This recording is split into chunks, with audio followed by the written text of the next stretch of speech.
Hello, good morning. Another day, another video. Pahalagahan. Matuto tayong magpahalaga sa mga taong naglaan ng oras sa atin. Sa mga taong ginawa ang lahat, mapasaya ka lang. Sa mga taong kinalimutan ang lahat, masunod ka lang. May mga tao kasing hindi nakikita ang effort ng mga malalapit sa kanya, kakilala niya. Yung di marunong magpahalaga sa effort ng iba. Yung taong di marunong mag-appreciate ng mga bagay na ginagawa sa kanya. Kairog. Hindi sa lahat ng pagkakataon, may mga ganyang tao sa paligid mo. Maswerte ka kung may taong nagpapahalaga sa'yo.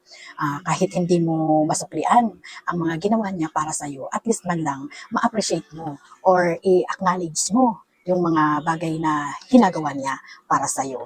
Pahalagahan mo yung mga ginagawa niya. Buksan mo, palambutin mo ang puso mo. Yung simpleng salamat, ma-appreciate mo yung ginawa niya, malaking bagay na po yun sa kanya. Kailan mo makikita or mabibigyan ng pansin yung pagka wala na yung tao, pagka nagsawa na, pagka sumuko na, saka ka magsisisi at sasabihin mong sana pala, pinahalagahan ko siya. Kung kailan huli na, di ba?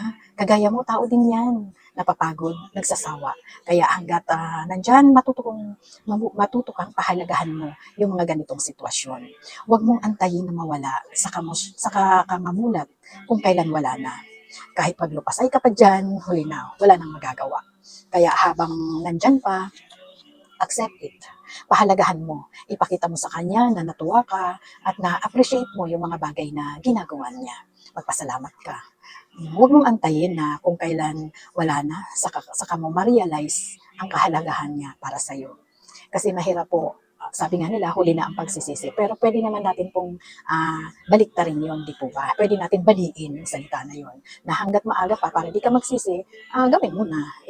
Pahalagahan mo na yung mga ganong tao. Kasi bibihira lang po yun, may mga taong nagpapahalaga sa'yo, may taong nagbibigay ng effort para sa'yo. Bihira ka makakita ng ganong tao. Kaya hanggat nandyan pa, hanggat kasama po pa, hanggat maaga pa, pahalagahan mo siya. Ipakita mo na na-appreciate mo yung mga ginagawa niya. I-ano mo siya, i-acknowledge mo siya sa buhay mo.